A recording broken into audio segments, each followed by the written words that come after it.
right. So what are let's we get talking into it. about first? I guess we can start with Ahsoka. I like this. I like where this is going. First topic, Star Wars. I mean, right? I'm ready to go with it. I mean, let's just get into it. Yeah. We were kind of talking right before we started, and this definitely feels like the next season of Rebels. So if you have not watched Rebels, I would suggest just watching Rebels because Rebels is outstanding. But this is such a cool continuation of that story. I mean, it starts off with Ahsoka looking for Ezra and Thrawn, which we knew she was looking for in Mando, but now it's like that's the main focus of this story and what we're getting. And we got a little tease of the fact that Thrawn was coming back, obviously from the trailers, but in the last episode of Mando, where we have the Empire is trying to track down, and they have the meeting with all the higher ups, and they're like, "Oh, what about this rumor of Thrawn? You all keep talking about Thrawn," and we haven't heard that name in a long time. So obviously, this is a continuation of that whole story. And I mean, I'm a big Thrawn fan. I've been reading the Thrawn books, and I really am interested because Rebels had him really painted as more of a villain, and the books kind of give you his other motives for joining the Empire and stuff. So I'm wondering if they're still going to go this like hard villain route, or if we're going to kind of see a different side of him.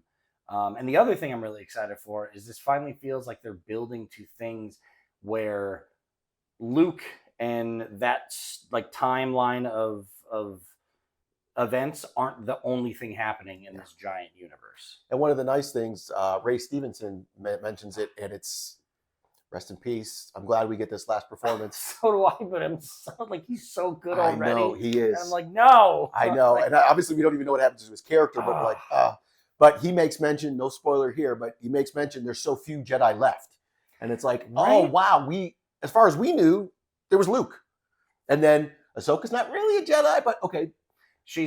And now we're getting this idea there's more. Mm-hmm. And it's fascinating because I can't remember where in Rebels, I believe it was, somebody went to go look for a Jedi, and there was one that was frozen in like carbonite or something, and she was actually dead. Yes. But her essence was still going. Mm-hmm. And so, and forgive me, I haven't seen Rebels in years. I'm on an MCU timeline rewatch, and when I finish that, I'm going to jump into Star Wars, and I'm going to Clone Wars, everything all over again. So that'll probably sometime next year that I get through all of those shows. And that's where I hate Dave Filoni, because it's like, you jerk. I know he's like memorized all of it, and he goes back to like the Clone Wars, so it's like he'll reference shit that you're just like, what are you talking about? I know. Like one scene, someone says one word, and like 10 years later, he's like, yeah, see that? That's why I love when Dave Favreau's on it with him, and they're talking, or John Favreau's on with him, and they're talking, and he's like, I don't know what you're talking about. He's like, no idea. Yeah, it was this one thing in the third second of whatever episode. It was. I also really enjoyed how at the end of that first episode, it's like created by, directed by, written by. It's like Dave Filoni is your new Star Wars god. He is. Like he really is. Based on Star Wars by George Lucas. But it's like, I'm ready to let him take control of everything. But it's funny you mentioned the Ray Stevenson line where he kind of like, he almost seems like super sympathetic. Yeah. It almost like he reveals too much about like maybe his motives. Yeah. Like very early on. Because he talks about why they're in it, and he says power. Yeah. But it doesn't say who he's supporting with that power. Right? Just power. Well, and also like the way he talks about Ahsoka is kind of like the way he talks about Ahsoka.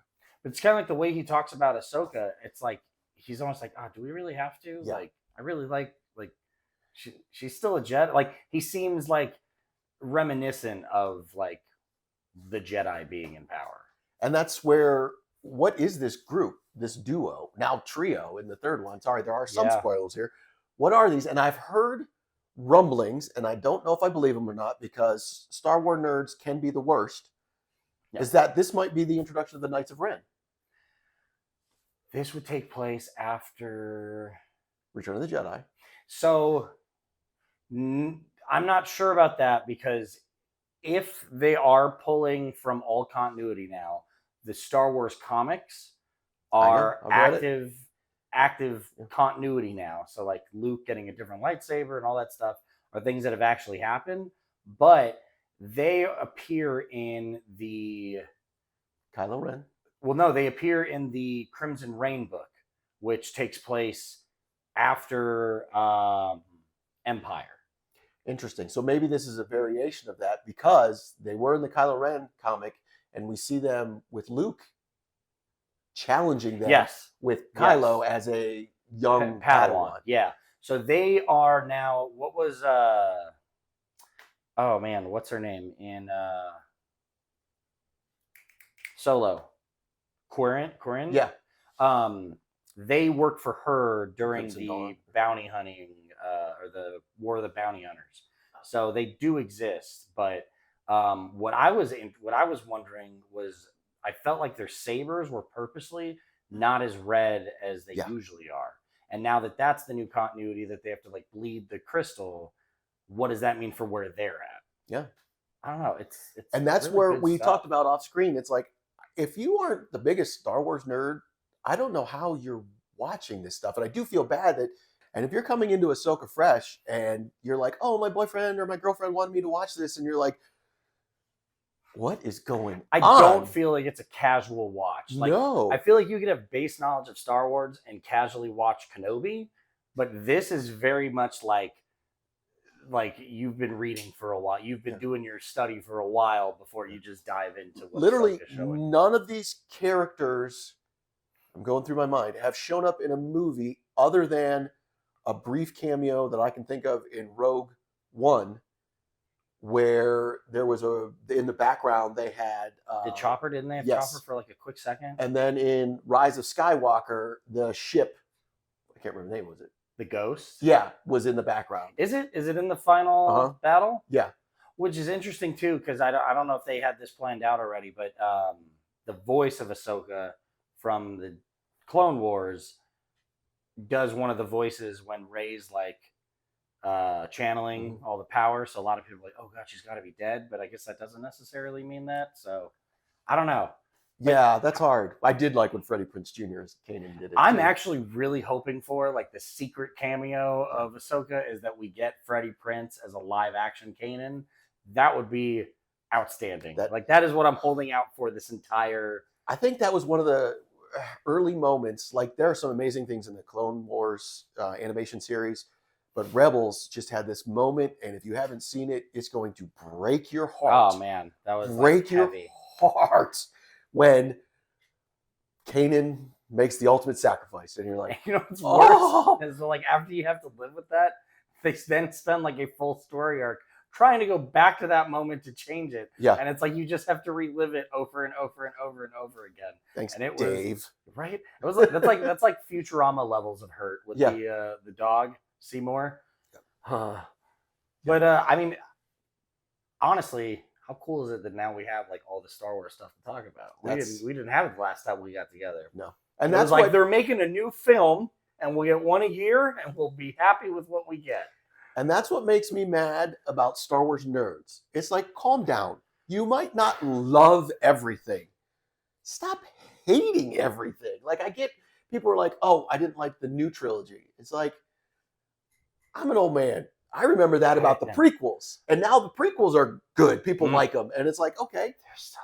They're still not. But it's what built the Clone Wars. And then 100%. So it built all these things. And it's like, okay, I get it, guys. But there was a time where there were 3 movies, and that's all we were going to get, other than a droids animation, Ewoks animation, and Ewok Adventures. Or if you wanted to read the books. Well, those weren't even there yet. And we don't talk about the Christmas special. I want bring back the Christmas special. It is canon. Disney Plus. Canon now. I know. Life Day. I want it on Disney Plus. That's so bad. I'm sure. I heard Jon Favreau was trying to get it back, and Disney was like, absolutely not. I'm sure George Lucas in the contract was, I will sell you this, Disney, but you will never, ever.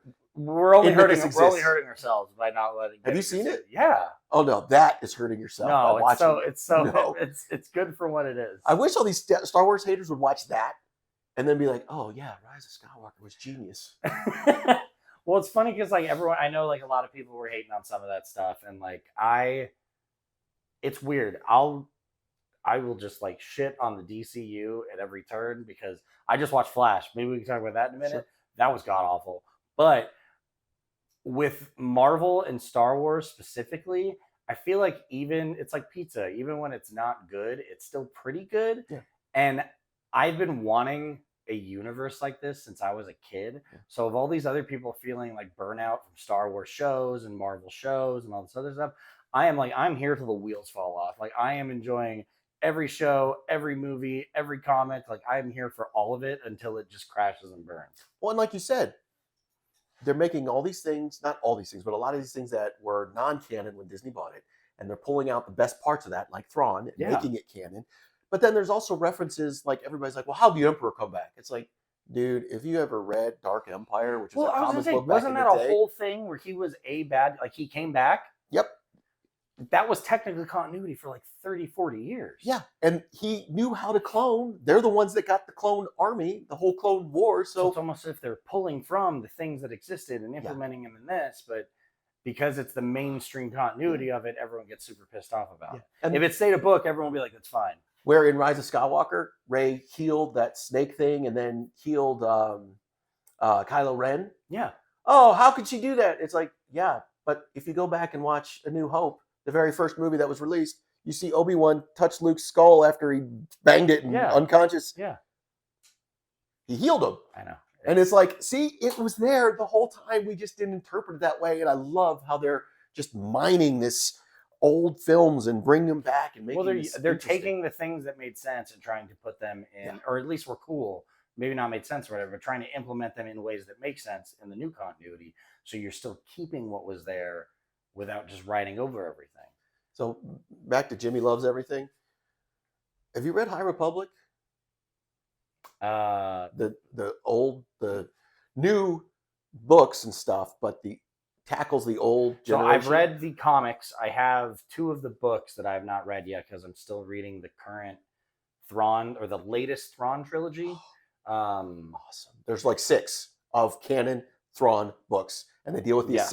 ascendancy, which is where he's from, and that's where I think you were saying I'm he's not a finishing- villain. Like no, he's you're seeing why he joins the Empire, and Yeah. it's because there is a threat outside of the known Star Wars universe that is taking away his people or is attacking his people, Yeah. and he knows that if they get through them, they'll come and hit this next. So he's joining the Empire because they have the resources to, defend against this. So I'm wondering if we're going to see more of that in Ahsoka.